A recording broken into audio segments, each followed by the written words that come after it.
할렐루야. 할렐루야. 얼굴 보시고도 마음에 해주세요. 할렐루야. 네, 더위에 수고하셨습니다. 제일 더운 한 주간, 이번 한 주간만 보내면 좀 괜찮을 것 같이 보이는데 수고하셨습니다. 이 삼복더위에 교회에 나오는 것만 가지고도 은혜가 있다고 저는 생각을 합니다. 인생을 어떻게 정의하십니까? 인생이란 뭐다? 여러 정의가 있겠지요. 저는 인생을 만남이라고 생각을 합니다. 누구를 만나느냐에 따라서 인생이 달라진다고 생각을 합니다. 그런데 우리에게 결정적인 것을 영향을 주는 만남은 선택권이 우리에게 별로 없는 것 같이 보입니다. 인생은 만남인데, 만남이 중요한데 진짜 결정적인 영향을 주는 선택은 내가 할 수 있는 게 없는 것 같아요. 예를 들어 보겠습니다. 결정적인 만남 중에 하나는 부모와의 만남입니다. 여러분, 이 부모 만나고 싶어 만났습니까? 내가 선택할 수 있는 게 아니에요. 어떤 이는 낳자마자 금수저를 물고 태어납니다. 재벌집 아들, 딸로 태어납니다. 어떤 집은 눈에 뜨고 보니까 가난해도 그렇게 가난할 수 없는 집에 태어나요. 내가 할 수 있는 게 아니에요. 부모의 만남 중요하지요. 두 번째 영향을 주는 만남 중에 하나는 스승과의 만남이에요. 어린이집 유치원부터 시작해서 대학까지 박사과정까지 수많은 스승을 만납니다. 스승의 한마디에 영향을 엄청나게 받습니다. 그런데 그 스승 내 마음대로 고를 수 있나요? 어린이집에 유치원에 초등학교, 고등학교, 중학교 내 마음대로 바꿀 수 없어요. 이것도 중요한 만남인데 내 결정권이 없어요. 그 다음에 또 결정적인 만남은 배우자와의 만남이죠. 남편, 아내를 만나는 겁니다. 물론 내 결정으로 만났어요. 그러나 사실은 내 결정이 별로 없어요. 학교 다닐 때 그런 얘기를 한 적이 있어요. 야, 내 선택이 절대로 후회 없으려면, 내가 30살짜리 남자라면 결혼 대상을 온 세계로 넓혀보면 25부터 시작해서 35까지 10년간 여자를 다 만나야 돼. 불가능하지. 내가 할 수 있는 게 아니야. 나는 내 주위에 어떻게 알게 돼서 만나는 거예요. 어떻게 보면 이것도 내 선택권이 별로 없어요.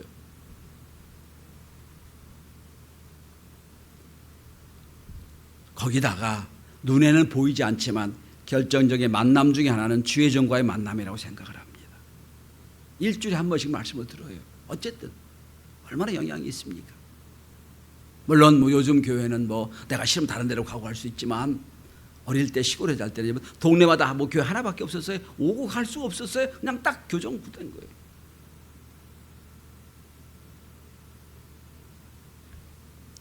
이렇게 결정적인 영향을 주는 만남은 내 선택권이 없다. 근데 만나서 내가 영향을 받았다. 이거를 이렇게 표현합니다. 은총적인 만남이라고 표현합니다.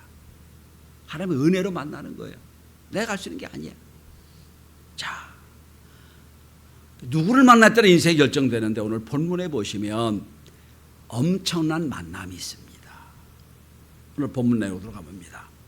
오늘 본문에 보면 손 마른 사람이 나옵니다. 외경 중에 하나 히브리 전서라는 성경이 있어요. 우리는 히브리서죠. 히브리 전설한 외경 중에 하나 이 사건이 나오는데, 그 사건의 이 이야기 읽어보면 이 손 마른 자는 오른쪽이 말랐다고 그럽니다. 오른쪽 손이 마비됐어요. 직업은 석공이었다고 그럽니다. 여러분 생각해 보세요. 돌 깨는 사람이 오른손으로 망치를 잡고 돌을 깨야 되는데 오른손이 말랐어요. 그럼 어떻게 방법이 없잖아요. 쓸모없는 사람이 된 거예요. 이 사람이 회당에 나와 있어요.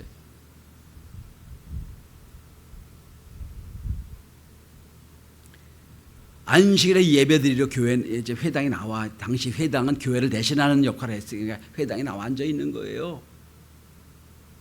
그런데 아무도 이 사람에 관심이 없어요.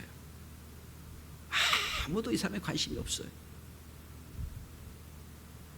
또 한 가지, 본인 스스로가 아이고 예수님 나 여기 있어라 하고 외칠 만한 능력이 없어요. 왜냐? 당시 시대는 병 걸렸다, 죄 때문에 병 걸렸다고 생각했던 시대예요. 병이 죄를 가져왔다. 그러니까 내가 손 말았다. 무언가 내가 잘못했다고 인정한 거거든요. 그러니까 부끄러워서 내가 예수님 나 고쳐달라고 말을 할 수 없는 상황이에요. 숨어 있어요. 지금 회중 중에 숨어 있어요. 손 마른 사람이. 그 다음에 이 사람 주위에 보면 하나같이 여러분 첫 번째 사람은 정죄하는 사람만 모여 있어요. 안식일에 고치냐 안 고치냐 보자. 이 안식일에 죄를 짓냐 하는데 보자. 이것만 주시하는 한 무리가 있고요. 또 한 무리는 구경꾼에 불과해요.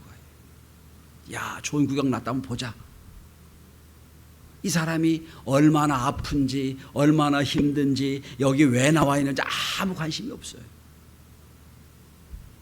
어떻게 보면 사랑이 제일 만회되는 그 장소가 무관심의 장소가 되어버렸어요. 이걸 현대로 풀어볼까요? 익명의 크리스찬이 와 앉아있어요. 아무도 관심이 없어요. 그런데 이 사람을 예수님이 만납니다. 많은 사람 중에 딱 지적해서 그 사람을 만납니다. 그리고 역사가 나타납니다. 자, 도대체 예수님과 이 손 마른 사람이 어떤 만남이었기에 이런 놀라운 역사가 일어났을까요? 첫째는 오늘 예수님이 이 사람을 보시고 말씀합니다. 일어서라. 한가운데 일어서라. 이 사람은 지금 숨어 있어요. 사람들이 날 몰랐으면 좋겠어요. 숨어 있는데 예수님 그걸 딱 아세요. 한가운데 일어서라. 아마 구석 어디 있었겠지요. 한가운데로 나와 일어서라 명령을 하십니다.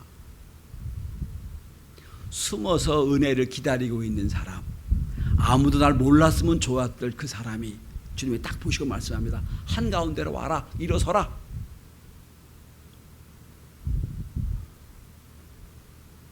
주님은 그 사람이 손마비된 걸 아셨어요. 그리고 속에 안타까움이 있는 것도 아시고 이제는 주님 말씀하십니다. 네 존재를 드러내라. 숨기지 말아라. 내가 왔다 말씀하세요. 조용히 숨어 있던 이 사람에게 예수님이 한가운데로 와 일어서라 그러니까 얼마나 당황스럽겠어요, 여러분. 아무도 몰랐으면 좋겠는데 주님이 딱 지적하시고 일어서라 그러니까 얼마나 당황했겠냐는 말입니다. 헨리 나우엔이라는 그 영성가의 책 중에 상처 입은 치유자라고 하는 책에 나오는 이야기입니다.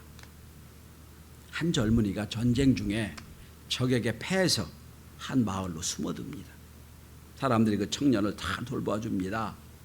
그런데 적들이 그 말에 들이닥칩니다. 분명히 여기 이 적군이 들어왔으니까 내놓으라 그런 얘기입니다. 안 그러면 마을 사람을 해치겠다 경고를 합니다. 그 마을의 지도자인 영적 지도자인 목사님이 고민을 합니다.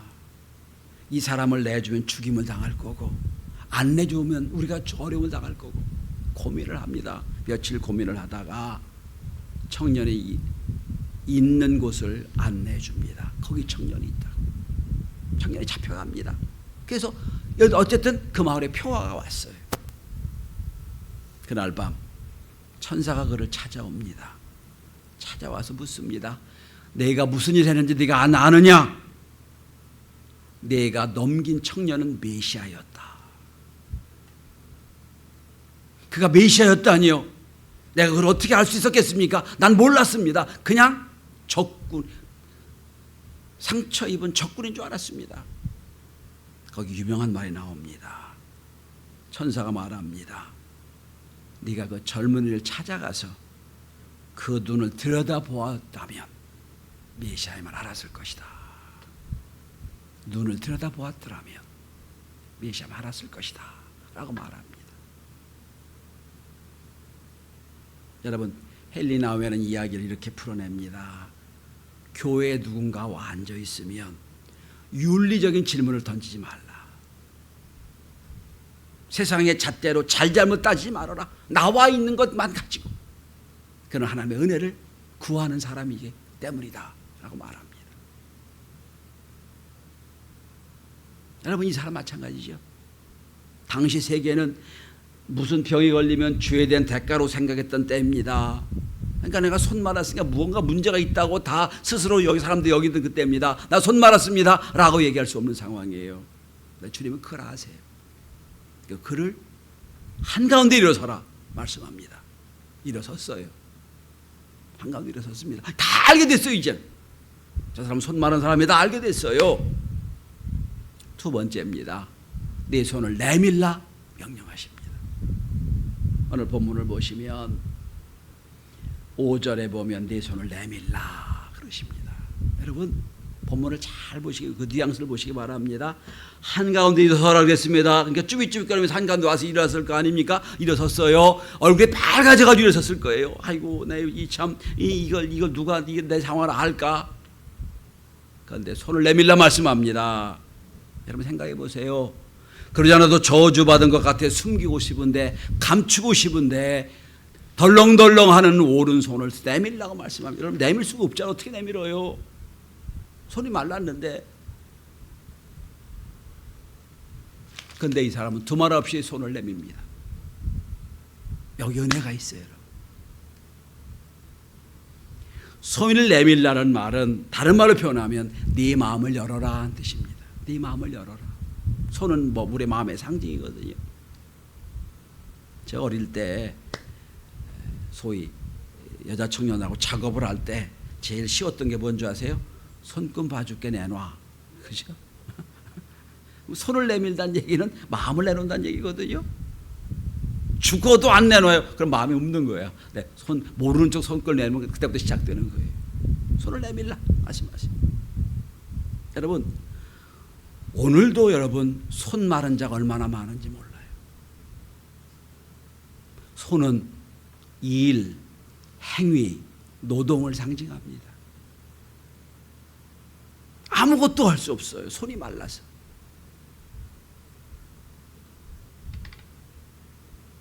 교회 안에도 손 마른 사람이 많아요. 분명히 할 수 있는데 손 말았다고 못해요. 왜 그렇습니까? 내 손을 내밀지 못해서 그래요.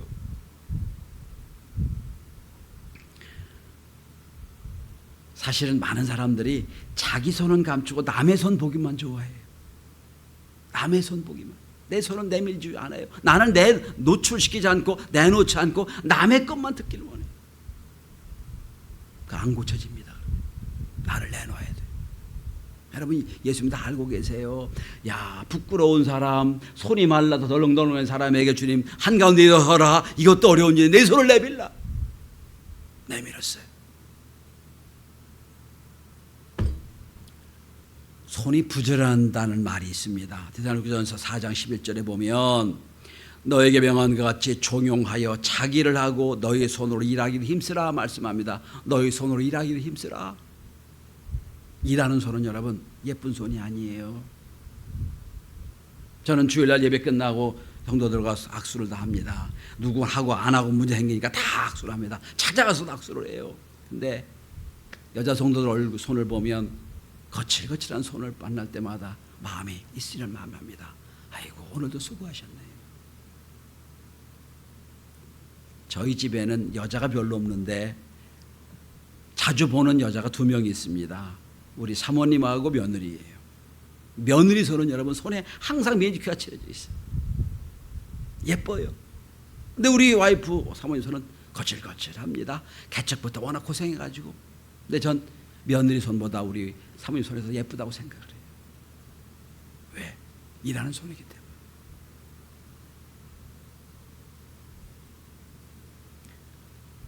출애굽기 4장 4절에 보면 하나님이 모세에게 말씀합니다. 내 손을 내밀어 꼬리를 잡으라. 뱀의 꼬리를 잡으라는 말씀이에요. 그가 손을 내밀매 그것을 잡으니 그의 손에 지팡이가 된지라. 내밀어라 내밀매라고 내밀다는 말이 2번이나 나옵니다. 무슨 뜻일까요? 내밀 수 없는데 내밀이라는 거예요. 네 손을 내밀어라.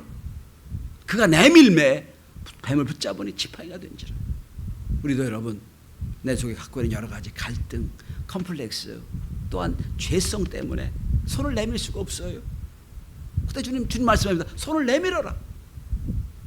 여러분 깊이 생각해 보십시오. 예수님은 야, 손 마른 자 보고 네 손은 고쳐질지어다 말씀으로 고칠 수도 있어요. 그럴 능력이 없으신가요? 꼭 손을 내밀어야 되나요? 아니에요. 왜 내밀라고 하시냐? 다른 사람이 다 보는 앞에서 내밀으라는 뜻이에요. 다 보는 앞에 네 손을 네 마음을 내놓아라. 그럼 치유된다는 말씀이에요.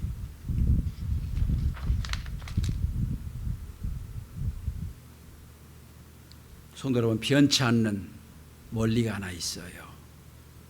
재밌는 원리인데요. 해야 할 것을 안 하면 하지 말아야 일을 하게 됩니다. 해야 할 시간에 꼭 반드시 필요한 일을 하지 않으면 엉뚱한 시간에 엉뚱한 일을 하며 시간을 허비하게 됩니다. 원리예요. 내가 꼭 필요한데 내 물질 쓰지 않으면 그 물질은 엉뚱한데 이상하게 쓰이고 말아요. 하나님은 꼭 필요하게 만드셨거든요. 내 손을 내밀어서 나를 내놓고 하나님 앞에 내놓아서 치유되지 않으면 이 손은 남을 핥히고 해치는 손으로 바뀝니다.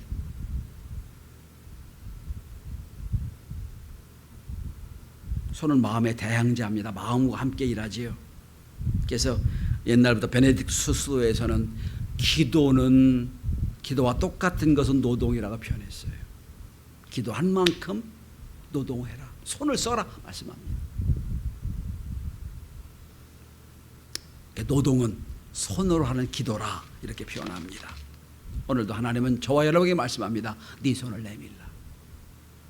나 지금 죄 때문에 이게 내가 잘못해가지고 내가 지금 덜렁덜렁 오른손이 마비돼서 아무것도 못하는데 창피해 죽겠는데 부끄러워 죽겠는데 왜 손을 내밀라고 하십니까? 아니에요. 한가운데 서라. 그리고 네 손을 내밀라. 이날은 안식일입니다. 안식일. 안식에 많은 사람들은 예수를 끄집어내리려고 정죄하려고 부끄럽게 하려고 하지만 여러분 다 그걸 초월하세요. 너에게 여러분 오늘 이 손 마른 사람에게 오늘은 가장 중요한 의미 있는 날이었을 겁니다. 그날 그 안식일에 나를 내 손을 내밀라 하셔 내가 내밀었더니 고쳐주셨어요. 결론이 어떻게 됐습니까? 그가 내밀매고 손이 회복되었다고 합니다. 손이 회복되었더라. 다시 한번 본문을 보시기 바랍니다. 자, 5절 마지막입니다. 한번 따라해 보실까요? 내밀매.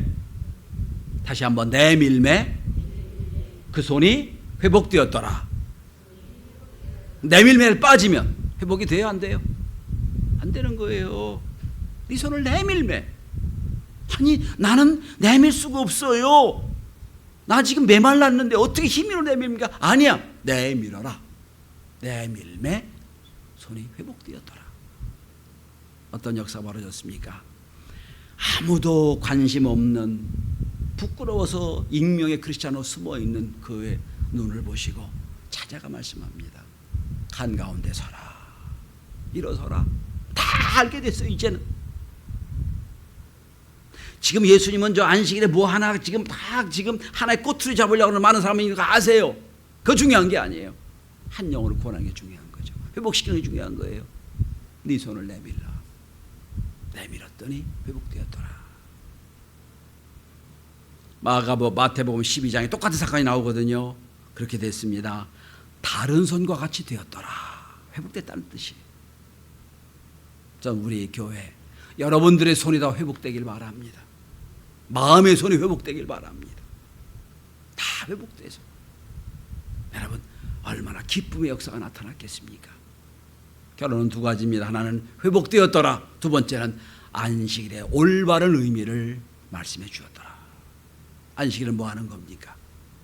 회복하고 살리는 게 안식일이에요. 오늘도 주님 우리에게 말씀합니다. 내 손을 내밀라. 내밀매 회복되었더라. 이 결론이 저와 여러분들에게도 함께하는 시간이 되시길 바랍니다. 기도합니다.